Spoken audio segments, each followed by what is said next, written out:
Alors voilà, je suis membre du bureau des étudiants administrateurs, je suis un délégué de sciences. Donc qu'est-ce que c'est le BEA? Le BEA regroupe 27 personnes qui sont élues par les 9 facultés pour représenter les étudiants au conseil d'administration.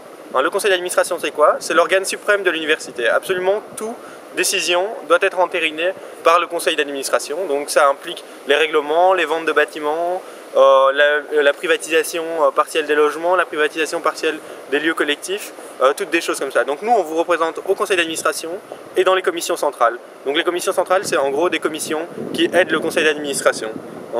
Alors nous, pour l'instant, au conseil d'administration, il y a 50% d'académiques, 20% d'étudiants, 15% de chercheurs et 15% de personnel. Donc les 50% d'académiques avaient une fâcheuse tendance à contourner le conseil d'administration et à se mettre toujours d'accord avant. Donc le BEA, c'est en partie allié. Tous les membres du BEA ne font pas partie de l'Interfac, mais l'Interfac, c'est une alliance qui est née de ce constat regrettable que le CA était contourné. Le CA qui est l'organe démocratique participatif de l'Université libre de Bruxelles.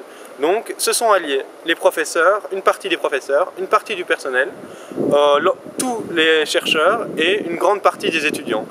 Ils ont réussi à regagner une majorité au conseil d'administration.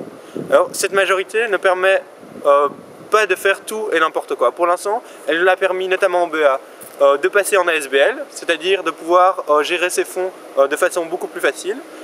Elle a permis au BEA de faire passer au conseil d'administration une motion qui se prononçait contre l'examen d'entrée en médecine, contre le numerus clausus. Le BEA s'est également énormément bougé sur la réforme de lettres qui aboutissait à la suppression de nombre de cours et à la création et à la multiplication de cours en gros auditoires antipédagogiques, on va dire. On s'est énormément bougé contre cette réforme. Nous n'avons pas réussi à obtenir le moratoire ou la suppression de cette réforme, mais nous avons par la suite envisagé un certain nombre d'aménagements qui étaient possibles, à savoir l'obtention de 15 ECTS à disposition de tous les étudiants, c'est-à-dire tous les étudiants de la fac de lettres, et normalement l'année prochaine, si tout se passe bien, de toutes les facultés, peuvent prendre gratuitement 3 cours supplémentaires. Donc le BEA, il faut bien comprendre que c'est un outil pour l'étudiant et par l'étudiant. Donc si vous n'êtes pas élu, vous pouvez quand même participer au BEA, venir aux AG. Les AG ont lieu une fois par mois, sont ouvertes à tout le monde, et il y a le statut de coopté, qui est un statut qui permet à n'importe quelle personne de s'activer, de porter des projets au sein du BEA, et c'est à vous de nous dire quel projet on doit défendre. Et alors les projets, on en a encore plein, et on doit y travailler, on y travaillera avec vous. Donc on peut compter notamment toute une série de projets pédagogiques, à savoir une visite des copies obligatoires avant la délibération, un maximum de 36 heures entre différents examens, un recours aux décisions prises en délibération, une prise en compte de la pédagogie dans la promotion des professeurs, et alors le gros projet sur lequel on va tous bosser pour l'instant, c'est la maison étudiante. Pour l'instant, nous avons comme objectif d'avoir le bâtiment E2 comme maison étudiante. Donc il faut bien comprendre que tous ces projets ne peuvent passer que si on travaille en concertation avec les autres corps et avec ceux qui veulent bien travailler avec nous. Et pour l'instant, nos alliés objectifs sont l'Interfac. Et ce qui se passe actuellement, c'est qu'il y a une grave crise de remise en cause de la majorité élue démocratiquement en CA, et particulièrement de la délégation étudiante. Donc il faut absolument comprendre que le BEA est un outil pour l'étudiant et que plutôt d'aller contre le BEA, il s'agit d'aider le BEA et de lui dire ce qu'il doit faire. Il faut rester dans une logique positive et combattre l'immobilisme auquel nous conduirait inévitablement une démission du conseil d'administration. Parce que démission du conseil d'administration, ça veut dire quoi?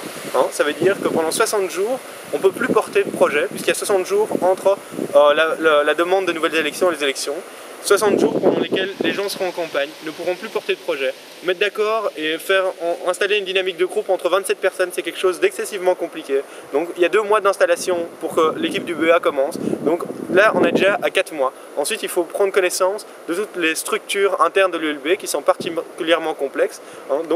Et ensuite, les étudiants qui seraient éventuellement réélus après ne seraient réélus que pour un mandat de mars à décembre, puisque notre mandat s'arrête en décembre et qui reprendrait notre mandat, mais n'irait pas 2 ans plus loin.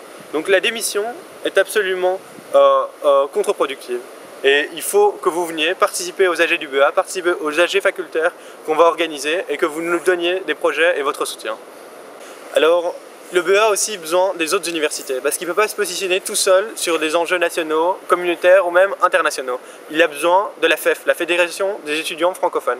La Fédération des étudiants francophones, où nous avons 9 sièges, allie toutes les universités. Donc il y a les plus grosses, l'UCL et l'ULG, qui y sont aussi, et il y a aussi toutes les hautes écoles. C'est 120 000 étudiants que ça représente, et c'est elles qui nous représentent au niveau communautaire dans les négociations ministérielles avec Marcourt. La FEF est en train de lancer une vaste campagne pour le refinancement de l'enseignement. Donc il faut savoir que pour l'instant l'enseignement est sous-financé. L'ULB a énormément de difficultés à rénover ses locaux, elle est obligée de supprimer des cours, elle est poussée par une logique entrepreneuriale et la FEF s'oppose à tout ça et on aura besoin de votre soutien dans la manif qui aura lieu en novembre et la manif qui aura également lieu en mars pour le refinancement de l'enseignement qui est prise en charge par la campagne Wendy contre-attaque.